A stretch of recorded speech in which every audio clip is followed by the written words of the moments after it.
নমস্কার, আমি চৈতালি। আর আপনারা শুনছেন আলোর গল্পের আসর। আলোর গল্পের আসরে আজকে আমি পাঠ করব কবিগুরু রবীন্দ্রনাথ ঠাকুর রচিত লিপিকা গ্রন্থ থেকে পট। যে শহরে অভিরাম দেবদেবীর পট আঁকে সেখানে কারো কাছে তার পূর্ব পরিচয় নেই। সবাই জানে সে বিদেশি। পট আঁকা চিরদিনের ব্যবসা। সে মনে ভাবে, ধনী ছিলেম, ধন গিয়েছে, হয়েছে ভালো।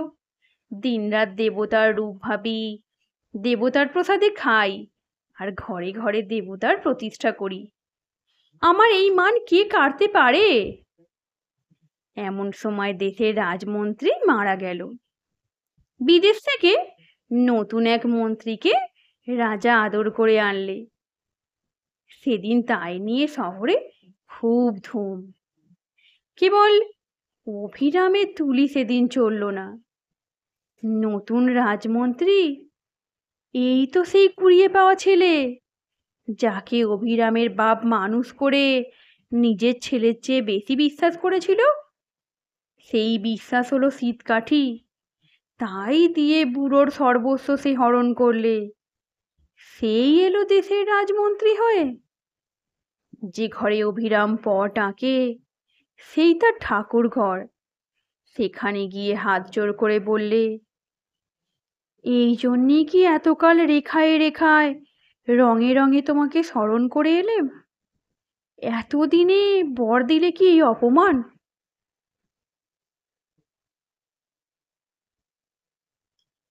এমন সময় রথের মেলা বসলো। সেদিন নানা দেশের নানা লোক তার পট কিনতে এলো। সেই ভিড়ের মধ্যে এলো একটি ছেলে। তার আগে পিছে লোক লস্কর। সে একটি পট বেছে নিয়ে বললে, আমি কিনবো। অভিরাম তার নফরকে জিজ্ঞাসা করলে, ছেলেটি কে?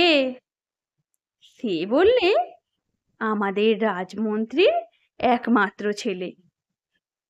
অভিরাম তার পটের উপর কাপড় চাপা দিয়ে বললে, বেচবো না। শুনে ছেলের আবদার আরো বেড়ে উঠল। বাড়িতে এসে সে খায় না, মুখ ভার করে থাকে। অভিরামকে মন্ত্রী থলি ভরা মোহর পাঠিয়ে দিলে। মোহর ভরা থলি মন্ত্রীর কাছে ফিরে এলো। মন্ত্রী মনে মনে বললে, এত বড় স্পর্ধা! অভিরামের উপর যতই উৎপাত হতে লাগলো ততই সে মনে মনে বললে, এই আমার জিত। প্রতিদিন প্রথম সকালেই অভিরাম তার ইষ্ট দেবতার একখানি করে ছবি আঁকে। তাই তার পূজা। আর কোনো পূজা সে জানে না। একদিন দেখলে ছবি তার মনের মতো হয় না। কি যেন বদল হয়ে গেছে। কিছুতে তার ভালো লাগে না। তাকে যেন মনে মনে মারে। দিনে দিনে সেই সূক্ষ্ম বদল স্থূল হয়ে উঠতে লাগলো।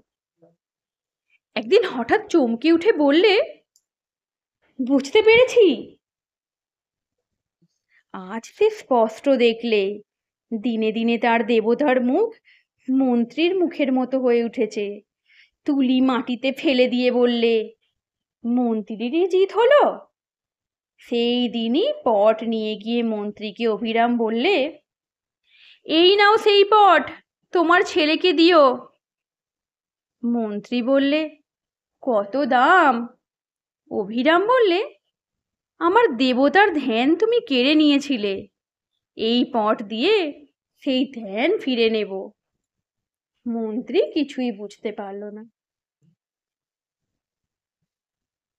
আজকের পাঠ এখানেই সমাপ্ত।